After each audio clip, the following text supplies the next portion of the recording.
Yang paling tinggi adalah pemecatan. Itu sudah pasti dilakukan bagi mereka yang tidak loyal kepada partai.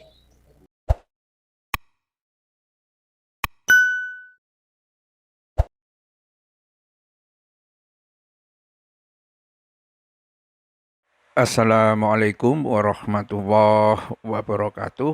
Pemirsa, bola panas atau politik yang sekarang di istana mulai memanas, di mana istana tak lagi bisa menutupi bahwa ada perpecahan yang cukup memprihatinkan antara PDIP dan Golkar, ya, pecah kongsi di dalam koalisi pemerintahan Jokowi. Ini menjadi sangat ramai, pemirsa.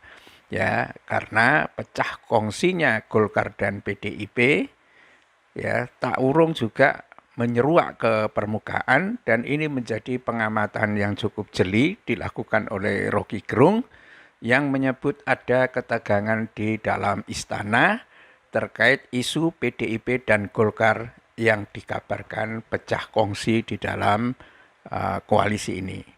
Dan Rocky Gerung menilai Golkar seolah menjadi target untuk dihancurkan oleh PDIP karena sama-sama memiliki ambisi dalam Pilpres 2024. Ini analisis yang saya kira layak untuk dianalisis kembali, karena pada kenyataannya juga dalam 2 hari yang bisa dikatakan sama, ada politisi lain yang mengatakan bahwa Golkar PDIP punya hubungan baik, dan Airlangga Hartarto dan Ganjar Pranowo dinilai cocok duet di Pilpres 2024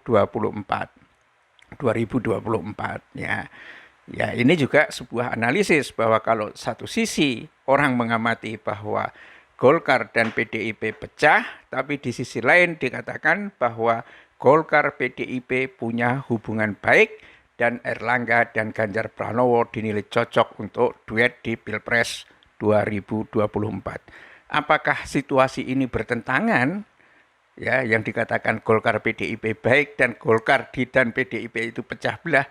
Tampaknya tidak juga, ya, tampaknya tidak juga. Kalau yang dimaksud Golkar dan PDIP itu adalah punya harmoni hubungan baik yang memungkinkan Erlangga Hartarto dan Ganjar Pranowo bisa diusung untuk menjadi calon yang diidam-idamkan jadi presiden di 2024, maka sudah selayaknya inilah yang disebut sebagai perpecahan yang sesungguhnya itu.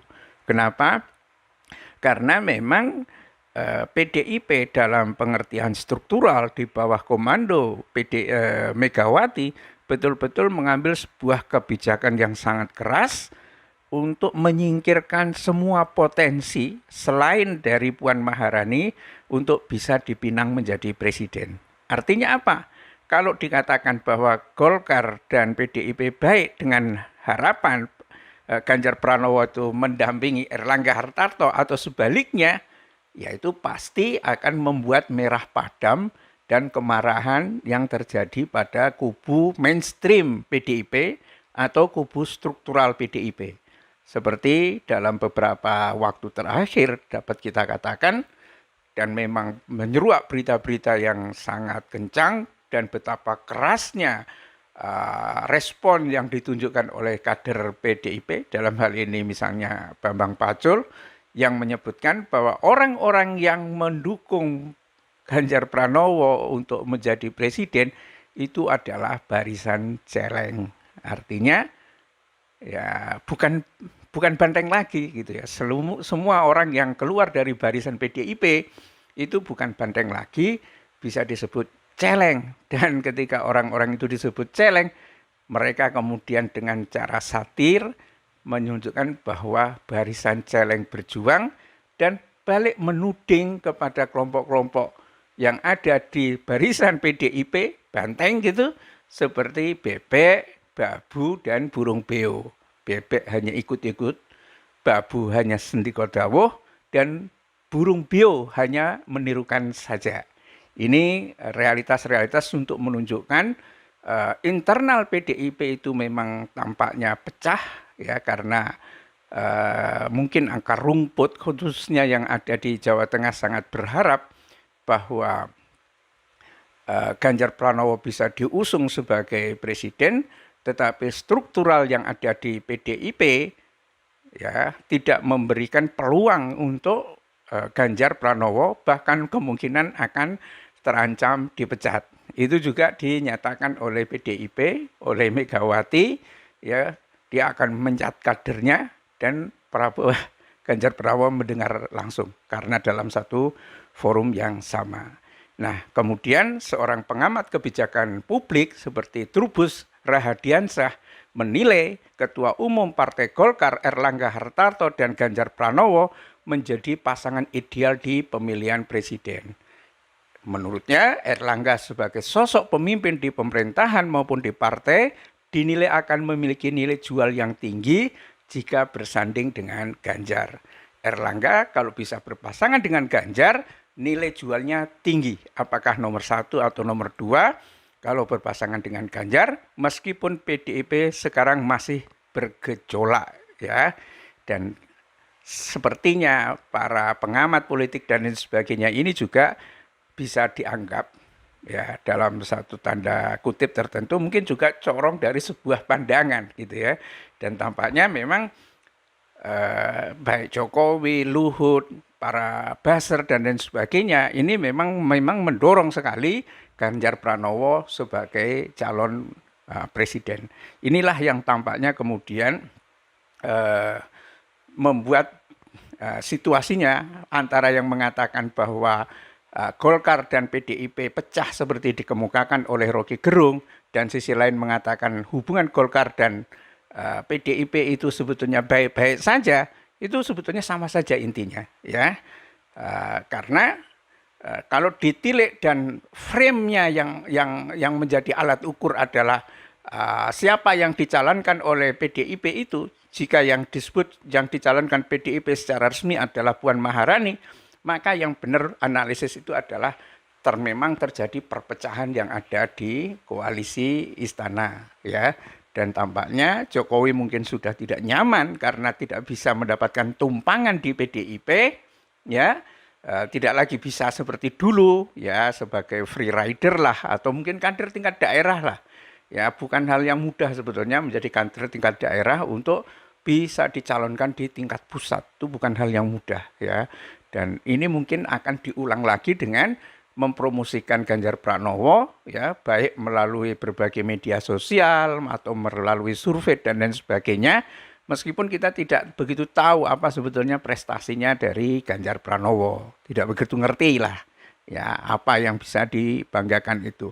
Secara internasional kita juga tidak mendengar, secara lokal kita tidak dengar, yang malah kita dengar adalah kantor gubernur Jawa Tengah itu kebanjiran, dan itu baru sekalinya saja di dalam eranya Ganjar Pranowo itu. Tetapi itulah situasinya ya. Dan karena itu memang analisis yang dikemukakan oleh Rocky Gerung ya, warna oranye pada rompi KPK yang dikenakan oleh tersangka itu sebetulnya memang merupakan gabungan antara warna merah dan warna kuning yang masing-masing identik dengan warna PDIP dan Golkar. Jadi kalau dicampur warnanya seperti itu, oranye gitu, dan memang dua partai terbesar ini memang banyak koruptornya ya.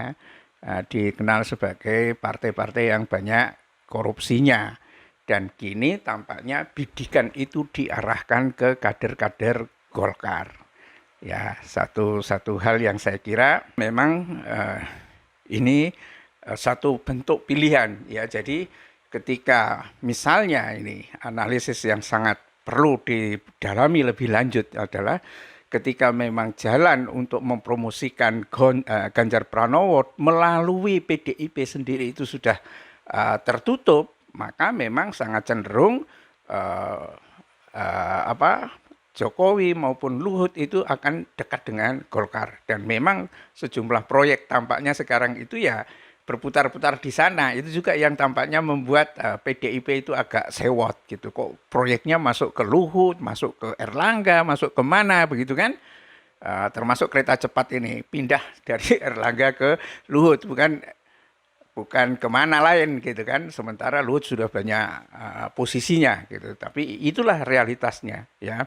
Dan ini tampaknya juga PDIP juga mungkin dalam bahasa yang dikemukakan oleh Rocky Gerung itu dianggap dia akan menghancurkan semua perahu yang ingin ditumpangi oleh Jokowi itu. Ya, bahasanya seperti itu ya. Karena dengan pengaruh, dengan dana yang ada atau dengan apa begitu, dengan jumlah booster yang banyak, pasar-pasar yang masih setia, mungkin dengan mendekati Golkar hanya dicari satu partai lagi, itu sebetulnya Ganjar bisa dicalonkan sekalipun tidak terlibat di dalam PDIP. Dan kalau itu yang sempat terjadi, memang pencalonan PDIP yang kabarnya cukup dekat dengan Gerindra, Puan Maharani dengan Prabowo Subianto itu menjadi terancam. Dan itulah mengapa pemirsa tampaknya betul-betul bidikan yang dilakukan oleh PDIP itu mengarah ke Golkar supaya betul-betul tidak ada free rider gitu ya. Dan ini situasi yang sebetulnya baik aja, tidak apa-apa, bola panas seperti ini bagus saja. Kalau misalnya koalisi dalam istana itu juga akhirnya pecah, kemudian tidak bisa tertolong lagi, dan ini memang umumnya akan seperti itu. Jadi ketika sebuah periode kekuasaan sudah mulai berakhir, ya makanan tinggal tersisa sedikit, jumlah yang mau makan banyak, dan kemungkinan pengaruhnya tidak ada, ya wah mungkin sudah tidak dapat lagi. Biasanya semuanya orang akan angkat kaki dari istana itu. Ya, akan seperti itu karena memang kepentingan pragmatis, kepentingan material biasanya yang melatar belakangi sebuah sikap politik akan menunjukkan fenomena yang seperti itu. Pada saat kekuasaan terkonsolidasi dengan baik, orang mungkin akan terlihat solid di dalam suatu koalisi antar partai ya.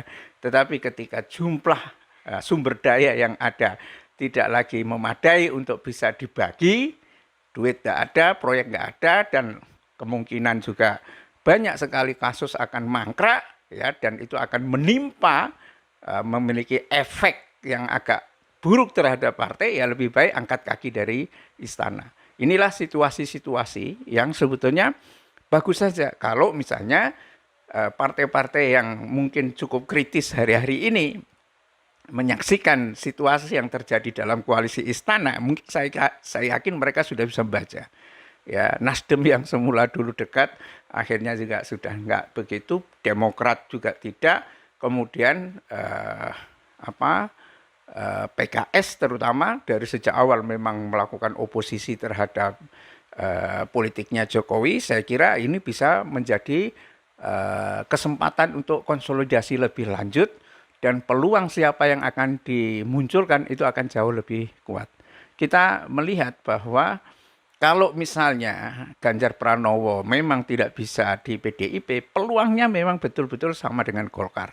Hanya memang bagaimana Golkar bisa terjadi pertarungan enggak ya di Golkar itu sendiri antara para jaringan HMI yang sangat dominan di Golkar dan mungkin jaringannya Luhut, ya kan? Jaringan Golkar itu HMI mungkin ada Yusuf Kalla. Kalau Yusuf Kalla kuat di dalam Golkar, ya di DPR misalnya, bukan di struktur partai, mungkin akan berayun dan akan cenderung kepada Anies Baswedan. Tetapi kalau Luhut yang berkuasa karena struktur partainya, dan ini ada kemungkinan besar itu yang berkuasa adalah Luhut, mungkin dia bisa menjadi kendaraan dari Ganjar Pranowo dan Airlangga.